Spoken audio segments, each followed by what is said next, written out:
Estamos entonces, vamos a mirar el bosquejo más grande que tenemos del cesacionismo de la revelación especial. Vimos las dos posturas, o las reconocimos al menos. Vimos algunas aclaraciones necesarias, es que este tema debe ser tratado bajo el marco de revelación especial y que este tema tiene que ver con la suficiencia de las Escrituras. Vamos a culminar la sesión de hoy mirando el argumento cristológico. El argumento cristológico. Ahora, déjeme ir o concluir como he concluido siempre, pero esta vez nos vamos a acercar desde una vía complementaria. Es decir, vamos a culminar en exactamente en el mismo lado, así que no hay ninguna sorpresa a ver hacia dónde vamos a ir. Pero quisiera que fuéramos más al fondo de la declaración apostólica en Hebreos 1, 1 y 2. ¿Por qué? Porque al considerar a Cristo, en esta presentación que el apóstol hace de Cristo, muestra toda una estructura por medio de la cual la revelación de Cristo también se llevó a cabo. ¿Qué dice el texto? Dios, habiendo hablado muchas veces y de muchas maneras, en otro tiempo a los padres por los profetas, en estos posteros días nos ha hablado por el Hijo, a quien constituyó heredero de todo y por quien asimismo hizo el universo. Dividiremos nuestro argumento en dos líneas: la relación de Cristo con las Escrituras y luego las Escrituras mismas. Primero, la relación de Cristo y la Escritura.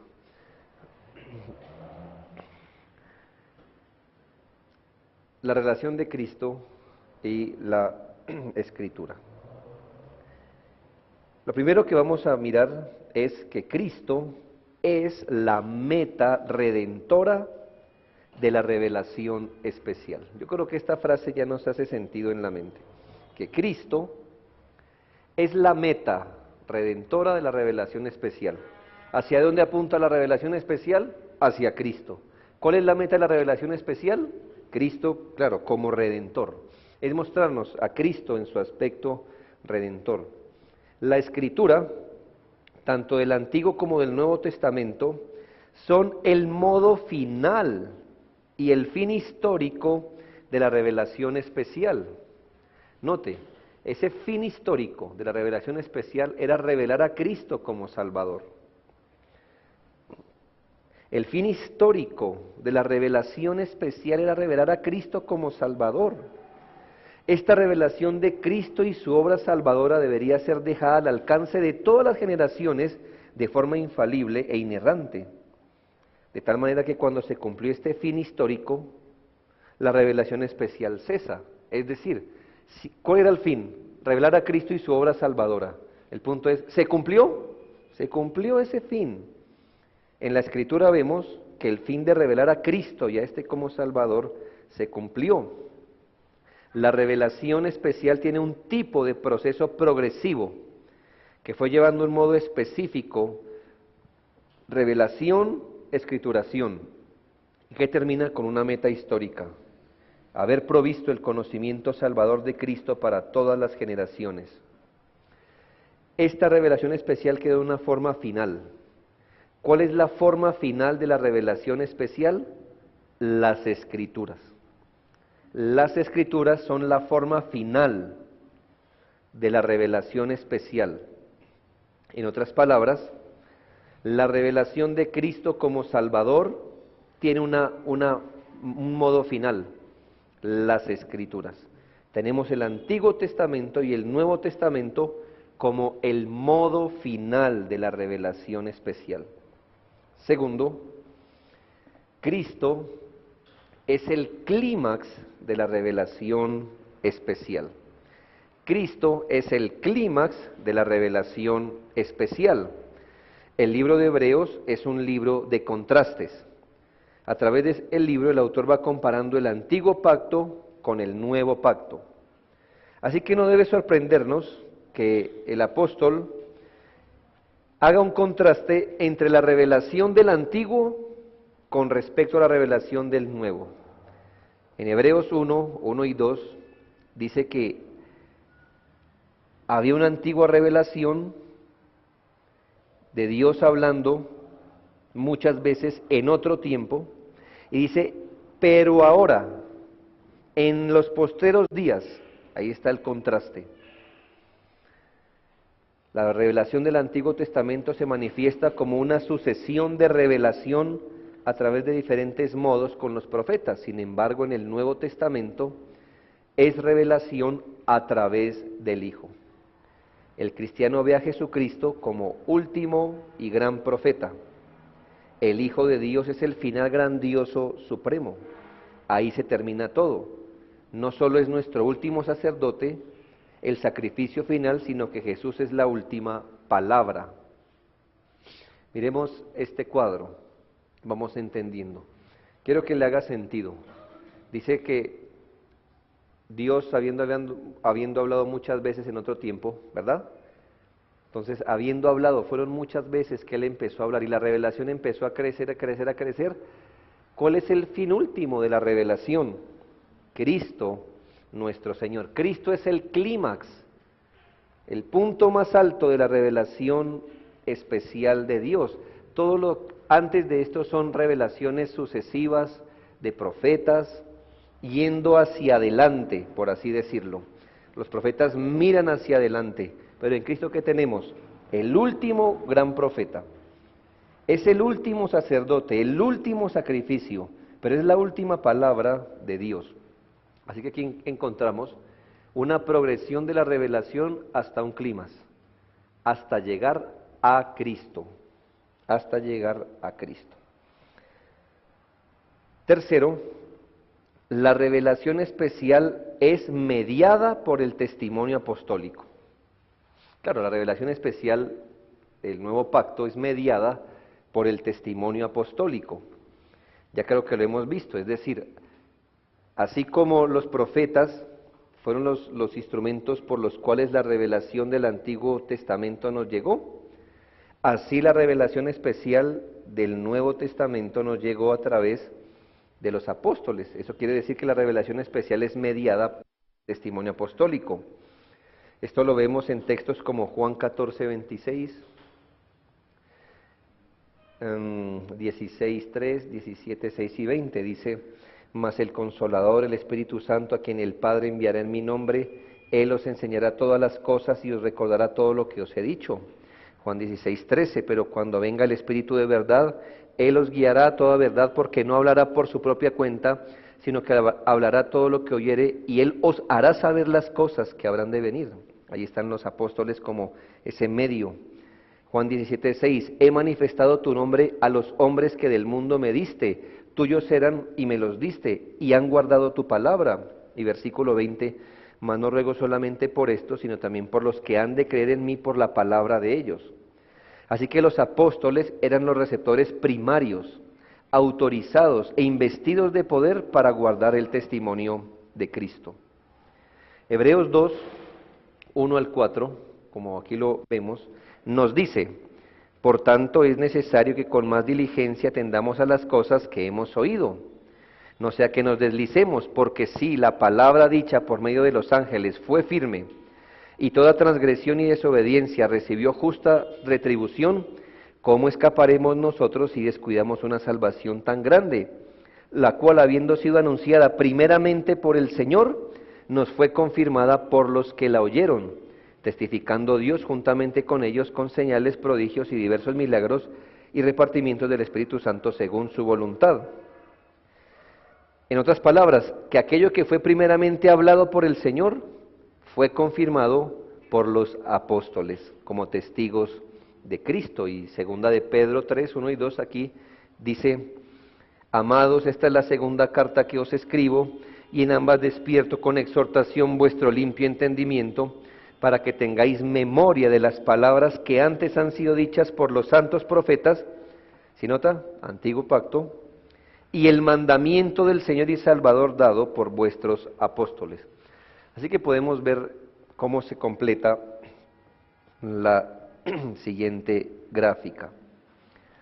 Si nos paramos desde el antiguo pacto, dice que Dios empezó a hablar por los profetas hasta llegar a Cristo.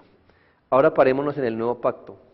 Dice que el Señor anunció, ¿verdad?, una salvación, y el Señor testificó junto con los profetas para revelarnos ¿qué cosas? A Cristo como Salvador. Así que es una manera de decir que desde el antiguo pacto revelación especial conducía a Cristo. En el nuevo pacto revelación especial mediada por los apóstoles, ¿a dónde conduce? A Cristo también, a Cristo. Mientras que esta es una revelación, una progresión de la revelación, es decir, se fue dando poco a poco, hasta llegar a Cristo. El evangelio dado por los apóstoles también fue una progresión, pero a partir de Cristo. Estos hasta llegar a Cristo y estos a partir de Cristo. Partiendo de lo que Cristo enseñó, de lo que Cristo hizo, de lo que Cristo obró, la revelación fue progresando a través de los apóstoles hasta que tenemos a Cristo. Si tan solo dejáramos el cuadro aquí, diríamos que el antiguo pacto está completo porque cumplió la función ¿de qué? De revelar a Cristo. ¿Y el Nuevo Testamento está completo? Sí, ¿por qué? Porque su función era revelar a Cristo y eso fue lo que hizo. Ahora, miremos que son los dos tipos de individuos que Dios usó para escriturar la palabra en general, profetas y apóstoles. Y ahí tenemos Antiguo y Nuevo Testamento. Ahora, cuarto, el testimonio apostólico sobre Cristo ya ha sido terminado. El testimonio apostólico sobre Cristo ya ha sido terminado. Así como podemos ver que el testimonio profético del Antiguo Testamento fue culminado, después de eso pasaron 400 años donde no hubo más palabra, fue culminado, también el testimonio apostólico fue terminado. ¿Cómo fue terminado? ¿Por quién? Bueno, Cristo usó a los apóstoles para completar su testimonio. Así que no debemos buscar nuevos escritos de apóstoles sobre Cristo. En Efesios 2:20 se nos dice que la iglesia fue edificada sobre el fundamento de apóstoles y profetas. Claro, la piedra principal es Cristo, pero el fundamento se le llama apóstoles y profetas. El término del fundamento puede referirse a dos ideas, o a la base usada para que algo descanse sobre ella, o referirse a la etapa inicial de un proyecto. En Efesios se refiere al inicio de la edificación de la iglesia. El fundamento que dejaron los apóstoles constituye esa base. Al leer Efesios 2, 11 y 12 vemos que Pablo está hablando de un proceso que va creciendo, va aumentando. Haber sido edificado sobre el fundamento de los apóstoles y profetas se refiere a la primera etapa de la historia de la iglesia. Así se edificó la iglesia, en el fundamento de Cristo, pero en ese fundamento que dieron los apóstoles y profetas. La iglesia fue creciendo a partir de ese fundamento. Así que podemos ver, al ver el pasaje, podemos concluir que la revelación escrita fue concluida con los apóstoles. Les recuerdo el texto de 2 de Pedro 3, 1 y 2, y al leerlo quiero que entienda cómo se completa el cuadro. Amados, esta es la segunda carta que os escribo y en ambas despierto con exhortación vuestro limpio entendimiento, para que tengáis memoria de las palabras que antes han sido dichas por los santos profetas. ¿Sí ven? Y del mandamiento del Señor y Salvador dado por vuestros apóstoles.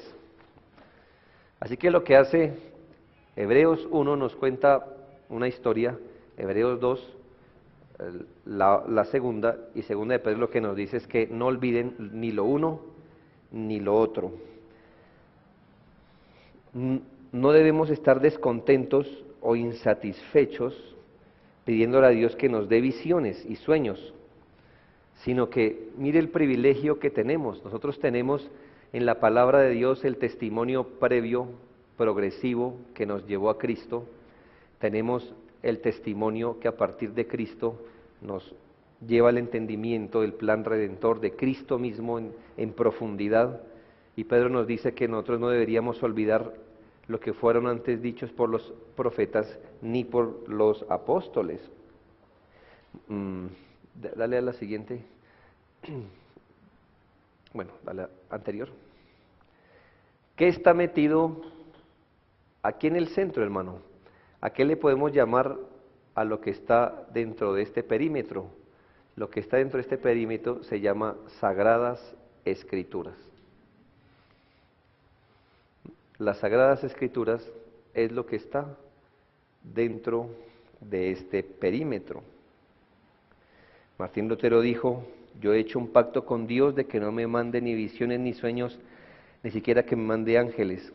Estoy totalmente satisfecho con el regalo de las Sagradas Escrituras, que me dan una instrucción abundante y todo lo que necesito saber para esta vida y para la vida que viene. Miremos una implicación necesaria.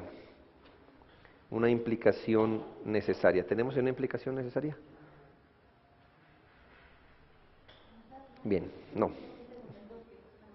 Bueno, ¿qué? ¿Las implicaciones?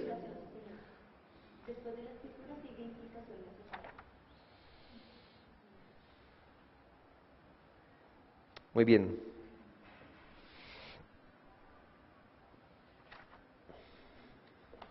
Muy bien. La escritura, entonces, miremos la escritura, sí, correcto. La escritura. Vimos relación de Cristo y la escritura, y de segundo vamos a ver la escritura. Primero, habiendo notado la relación de Cristo con la escritura, y al saber que la función de la revelación iba dirigida a Él, incluyendo el ministerio apostólico y profético, podemos ver primero, la escritura es la forma testamental de la revelación especial. Cuando hablamos de forma testamental estamos hablando de un documento formal, un documento de pacto formal. La escritura es esa forma testamental, ese documento autorizado, formal, ese documento de pacto de la revelación especial. Las palabras de revelación sobre el Señor Jesús no siempre fueron reveladas de manera escrita. Como ya hemos visto, Dios se ha revelado a los hombres a través de hablarles directamente, pero Dios decidió poner su revelación por escrito, y de esta manera nosotros podemos ver las Escrituras como el fin de un proceso. El Espíritu Santo movió a los escritores de la Biblia a tomar esas revelaciones y ponerlas por escrito. En otras palabras, no era la voluntad de Dios que su revelación quedara verbal, sino que quedara escrita. Y esa forma final de revelación es las Escrituras. Y Dios quiere que ese documento sea el documento oficial de la comunidad del pacto. Estamos hablando que la Escritura es un documento formal, un documento de pacto, y Dios quiere que la Biblia sea el documento oficial de la comunidad del pacto. Segundo, la Escritura es el depósito divinamente seleccionado para la verdad salvífica. Como nos recordaba Juan, muchas cosas fueron hechas y dichas y reveladas que fueron parte de la revelación divina, pero que no están en el canon, no están en la Biblia. Debemos asumir que Dios guió a los escritores bíblicos para incluir lo necesario, lo que era suficiente para nuestra salvación, para el bien de la iglesia y el bien de los pecadores. Así que la Escritura es el depósito divinamente seleccionado para la verdad salvífica. No tenemos otro documento. No encontramos que Dios haya dejado otro depósito de su verdad, otra fuente a la cual acudir. La Escritura es ese documento oficial y único a donde podemos ir por verdad salvadora. Tercero, La Escritura es un medio a través del cual la revelación especial es preservada. Los profetas y los apóstoles murieron, pero sus palabras escritas durarían para siempre. Y el apóstol estaba claro en este asunto. Eso lo podemos ver en 2 de Pedro 1,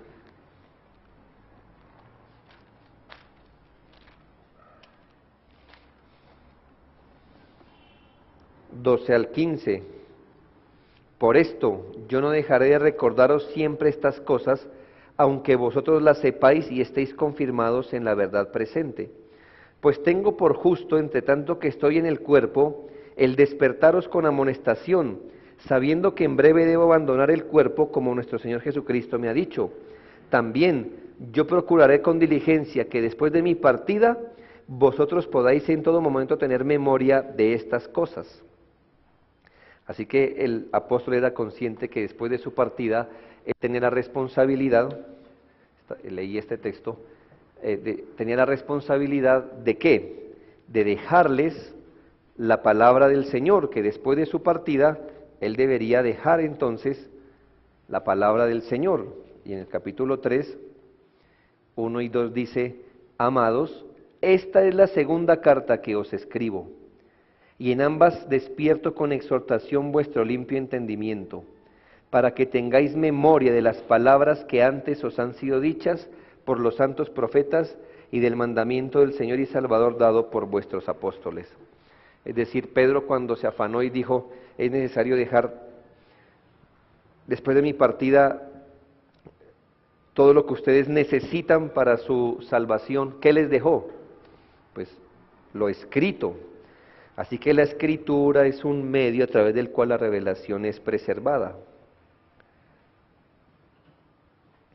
Pedro quiere ser muy cuidadoso y diligente para que después de su muerte las ovejas de Cristo se acordaran de todas las cosas que Él les enseñó.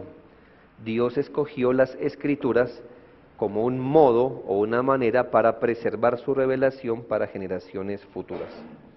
Cuarto, la Escritura es especialmente adecuada para ser el canon final de la comunidad del pacto. Las Escrituras son completamente adecuadas para ser el canon final de la comunidad del pacto. La primera vez que se escribió Escritura fue en el monte Sinaí, cuando Dios escribió con su propio dedo sobre la piedra. Pero el método oral no era adecuado para la preservación de los pactos.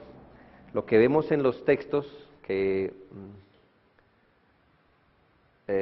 Antiguo Testamento, aquí citados, nos indican que Dios no quiso que sus pactos fueran preservados verbalmente, sino que inmediatamente ordenó ponerlos por escrito. ¿Para qué? Para que dichos documentos se mantuvieran guardados y vivos y operando en el pueblo. Las Escrituras iban a ser usadas como la base o fundamento para juzgar todas las profecías que se hicieran. De ahí, es la siguiente, Samuel. De ahí, Isaías 8:20 dice, a la ley y al testimonio, si no dijeren conforme a esto, es porque no les ha amanecido. El método oral no era adecuado para la preservación de los pactos. Por eso Dios decidió poner por escrito su revelación para que se mantuviese guardada. Esta revelación escrita forma la base o fundamento para juzgar el resto de profecías de ahí en adelante. Las Escrituras tienen el privilegio de ser juez sobre las demás maneras de revelación. Eso lo vemos en la Biblia. La Escritura tiene el privilegio de ser juez sobre las demás maneras de revelación. Además, las Escrituras fueron dadas como autoridad para regir la fe y la vida de la comunidad eclesiástica. Debemos estar satisfechos con la Biblia. El problema del continuismo no es que prometa más de lo que está revelado, realmente promete menos, promete falibilidad, promete error, promete conocimiento parcial, mensajes reducidos por medio de sueños, visiones, asuntos enigmáticos. En cambio, las Escrituras prometen dar el conocimiento infalible e inerrante de la salvación en Cristo y de la vida que agrada a Dios. Miremos cómo culminamos nuestro cuadro. Ahí tenemos entonces las Sagradas Escrituras.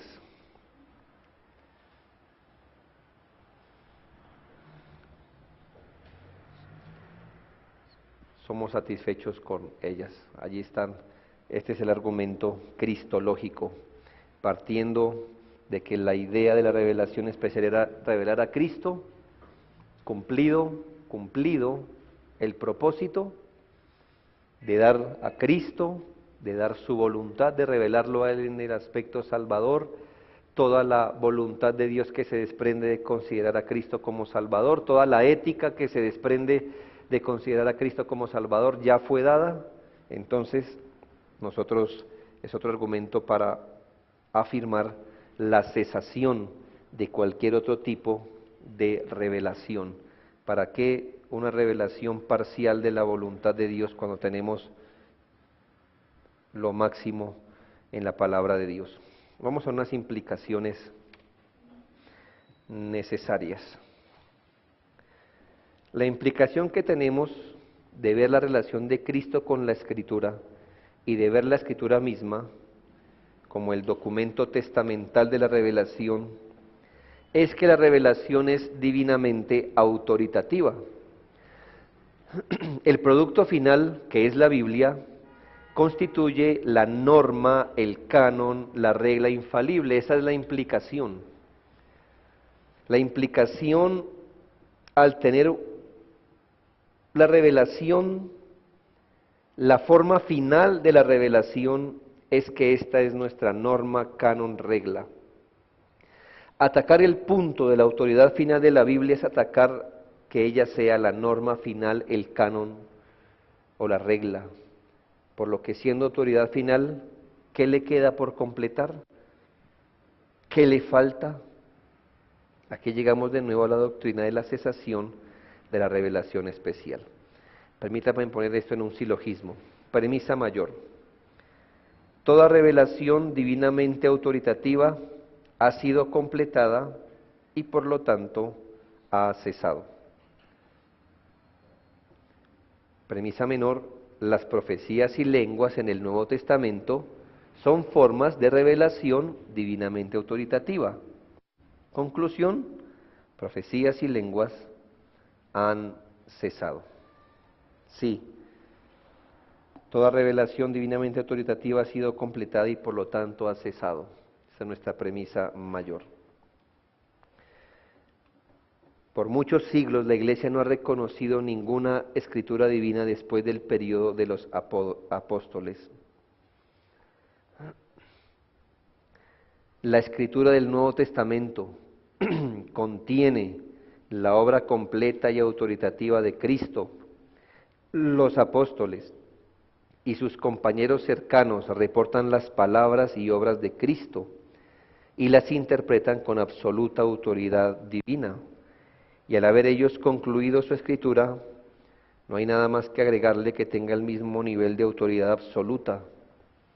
Así que al completarse las escrituras, tenemos en forma escrita todo lo que Dios quiere que nosotros sepamos sobre la vida, muerte y resurrección de Cristo, y lo que esto significa para las vidas de los creyentes en todos los tiempos es que el canon está cerrado. Esta frase que les acabé de leer la da un teólogo que apoya la posición continuista. Y usted dice, y entonces él mismo afirmó ya que las palabras de Cristo y la interpretación de ello han concluido, no hay nada más que agregarle a la Escritura, no hay nada que tenga el mismo nivel de autoridad absoluta. Así que al completarse la Escritura, dice él, tenemos en forma escrita todo lo que Dios quiere que nosotros sepamos sobre la vida, muerte y resurrección de Cristo. Y lo que esto significa para las vidas de los creyentes en todos los tiempos es que el canon está cerrado. Él lo afirma. Sin embargo, al seguir el argumento, él, de la revelación de la voluntad de Dios, aparte de la Escritura, el continuista, o debe aceptar la idea de canon abierto, o debe hacer lo que hace este teólogo, Wayne Grudem, decir lo siguiente: mire, las profecías del Nuevo Testamento no son de la misma categoría que las profecías del Antiguo Testamento. Las profecías del Nuevo Testamento son falibles. Esa es la única forma en que él puede justificar que cree en un canon cerrado y que hay profetas hoy. ¿Cómo? Decir, pues no estamos hablando de lo mismo. Las profecías del Antiguo Testamento eran autoritativas, eran divinas. Las profecías del Nuevo Testamento pueden fallar. Así es que él se sale de este aprieto en que él mismo se pone al aceptar un canon cerrado y al mismo tiempo aceptar supuestamente profecías hoy. Pero, dijimos, profecías y lenguas en el Nuevo Testamento son formas de revelación divinamente autoritativas. Cuando miramos los textos de la palabra de Dios en el Nuevo Testamento, vemos que las lenguas en este caso nunca fueron vistas como frases sin sentido. Las lenguas, bien entendidas, desde que iniciamos su estudio desde Isaías 28, luego en Hechos 2, luego en 1 Corintios 14, que nos dice que las lenguas son una revelación de la voluntad de Dios, por eso se necesitaba un intérprete. ¿Qué saca una persona hablando un lenguaje desconocido? ¿Cuál era la idea? Que después de hablarlo alguien interpretara para que eso fuera para la edificación de la iglesia.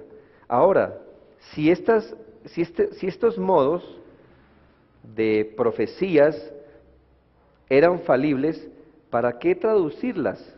¿Y para qué decirle a la iglesia que no menosprecie las profecías? Bueno, la iglesia fue educada a no menospreciar las profecías, a que si alguien hablaba en lenguas debería haber un intérprete y escucharlas. ¿Por qué? Porque esas palabras eran autoridad. Dios estaba hablando a la iglesia a través de ellos. En ese tiempo era necesario que hombres hablaran de parte de Dios. Sí teníamos el Antiguo Testamento, pero todavía la revelación final en Cristo no había sido puesta completamente por escrito. Así que por eso se manda interpretar las lenguas, por eso se manda no desechar las profecías. Eran el vehículo por el que el Señor estaba hablando a su pueblo de forma autoritativa. Así que si toda la revelación autoritativa ha sido completada y las profecías y lenguas son formas de revelación divinamente autoritativa, nuestra conclusión es: ha cesado, ha cesado. Por último, solo quiero que seamos conscientes a la hora de leer las Escrituras. Nos pasa a todos que encontramos ciertas expresiones en la Biblia donde no entendemos por qué varias cosas pasaron en la palabra de Dios. Nosotros debemos entender, no podemos perder de vista, el carácter histórico de un periodo que hemos llamado transición apostólica. Transición apostólica. Yo quisiera explicarlo de mejor manera, pero una de las maneras que procuro entender, ¿usted ha visto una hoja con un color degradado? Mire, Si usted toma una hoja o tiene una pared donde se ha degradado un color, ahí no tengo un dibujo, no. Tenemos a un lado un color definido, está definido. Y al otro lado está el otro color definido. Pero empiece a avanzar, ¿verdad? Hacia aquí o hacia acá. Y llega un momento donde usted no se puede parar muy bien, ¿verdad? A veces le parece más de un color que de otro aquí y aquí, pero llega a un centro donde está muy degradado. Y sabes, hermanos, a veces cuando pensamos, cuando los apóstoles aparecieron, vemos que están en un lado muy claro, donde, por ejemplo, se necesitaban las antiguas formas de revelación de la voluntad de Dios. Usted lo ve claro, ¿sí? Antes, por ejemplo, de que viniera Cristo, usted ve ángeles apareciendo, dando mensajes, Juan Bautista como un profeta, usted ve muchas cosas allí. Usted ve en la época de los apóstoles, el Señor Jesucristo acaba de hacer milagros, acaba de ser recibido, los apóstoles están haciendo milagros. Y usted ve en otra parte de la Escritura, cartas apostólicas muy claras, muy definidos. ¿Sabe? En toda la mitad pasaron cosas que son únicas en la historia de la redención, únicas. El libro de los Hechos, me parece que es el libro que está metido en esta mitad, donde usted tiene varias verdades que a veces no entiende. Este libro nos muestra a la iglesia como lo que es, una iglesia naciente, inmadura, perfilada a crecer en cuanto a Cristo, pero que no contaba con la organización que hoy tenemos. En ese periodo, muchas cosas no estaban en la iglesia, se estaban hasta ahora instituyendo.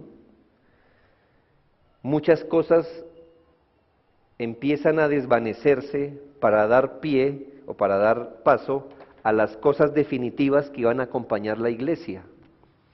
Aquí podemos ver asuntos que solo pasaron ahí, pero estaban pasando, no corresponde a las estructuras que hoy tenemos en la iglesia, pero recuerde que es un periodo de transición, las cosas estaban pasando hasta ahora, muchas de las cosas eran primera vez que pasaban en la iglesia. Después de ese periodo de transición apostólica, ya tenemos las cosas que son como son. Tenga en cuenta cosas como estas. Primero, el Pentecostés. El Pentecostés es uno de esos eventos que solo ocurrieron una vez en la iglesia. Es más, el apóstol dice que esto fue profetizado por Joel. En Lucas 24 se les anima a los apóstoles a quedarse en Jerusalén hasta que hayan sido investidos de poder. En Hechos 1 se narra esta profecía, quédense allí en Jerusalén. En Hechos 2 viene el Espíritu Santo. En Hechos 2:33 se narra la profecía de Joel. Es decir, Pentecostés es uno de los asuntos únicos que pasan en ese momento de transición apostólica. Lo segundo que usted debe tener en cuenta en ese periodo es la existencia de diferentes tipos de individuo. No es como hoy. Piense en esto. Para el momento en que los apóstoles viven, había creyentes en Dios del antiguo pacto. Es decir, aunque Cristo había venido, no conocían de Cristo. Y ellos eran creyentes verdaderos. Eran ese tipo de creyentes que esperaban a Cristo, que esperaban un Cristo. Así que mire lo que se viene a juntar en el libro de los Hechos muchas veces. Hay creyentes estilo antiguo pacto, de esos creyentes que esperaban las promesas en Cristo, y había creyentes en Cristo. Pero eso solo pasa ahí, eso solo pasaba ahí. Había hombres, piense usted, no sé, un judío, como un judío común. Él esperaba a Cristo, pero quizá no sabía que Él había venido, porque esta información solo estaba en posesión de los apóstoles, así que ellos tienen que contar con diferentes tipos de individuos. Había creyentes en Jesús, había creyentes según el antiguo pacto y había incrédulos también. Hoy, en la historia ahorita de la iglesia, es más fácil, incrédulos o creyentes.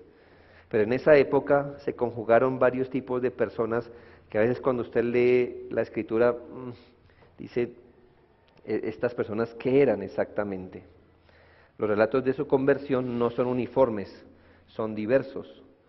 Le recuerdo aún que hubo gente que creyó en Cristo antes de que Él muriera en la cruz. Y luego los demás creyentes creen como nosotros, en su sacrificio expiatorio. Entonces, ¿sí ve? Creyentes como antiguo pacto y creyentes del nuevo pacto. Los creyentes que creímos después de Cristo en la cruz, somos creyentes que miramos hacia la obra perfecta de Cristo. Pero en este caso, mucha gente creyó en Cristo sin que Él se haya sacrificado en la cruz. Por eso le digo que ahí pasaron cosas que solo ahí pasaron, no pasa después. Tercero, se puede leer en la Biblia que la gente era regenerada y después se hacía visible que el Espíritu Santo estaba en ellos. Era como si hubiesen dos etapas.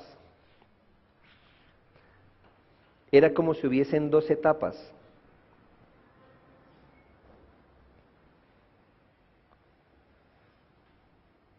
Muchas personas creyeron y luego recibieron el Espíritu Santo.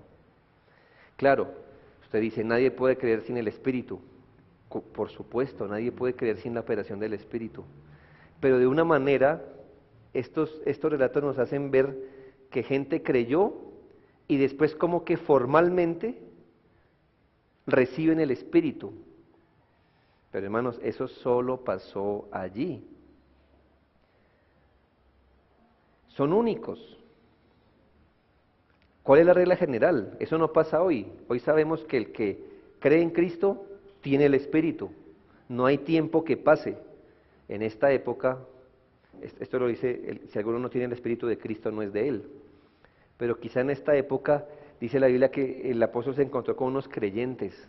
Eran creyentes, eran discípulos de Cristo. ¿Recibieron el Espíritu Santo? Ni siquiera sabemos que hay Espíritu Santo. Pero eso es algo único. O sea, pero eso va a pasar allí. También como cuarto, vemos en ese periodo que el Señor quería dar evidencias inmediatas de la regeneración y la presencia del Espíritu Santo. El Señor así lo dispuso,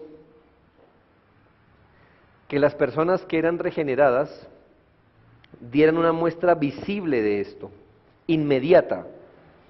No es como hoy, que cuando alguien cree en Cristo, las evidencias empiezan a aparecer, pero con el tiempo, ¿verdad? Poco a poco. Dios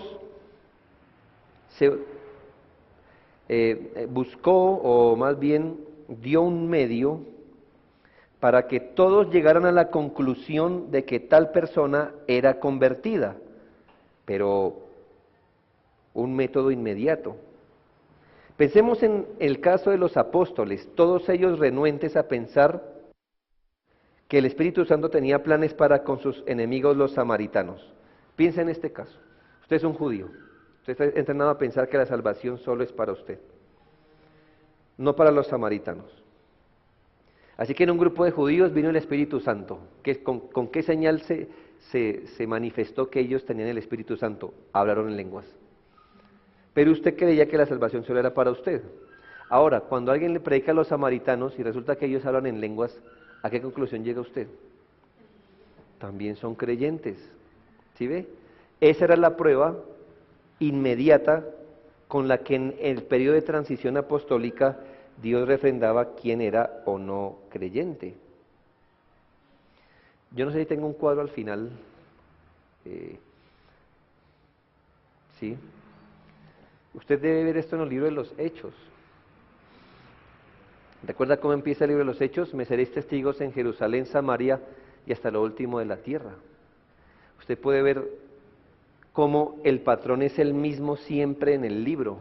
Por ejemplo, la predicación del Evangelio entre los judíos. Multitudes escucharon el Evangelio, asuntos sobrenaturales fueron hechos, recibieron el don del Espíritu por la mediación apostólica y hubo bautismo en agua. En Samaria pasó exactamente lo mismo, en el mismo orden.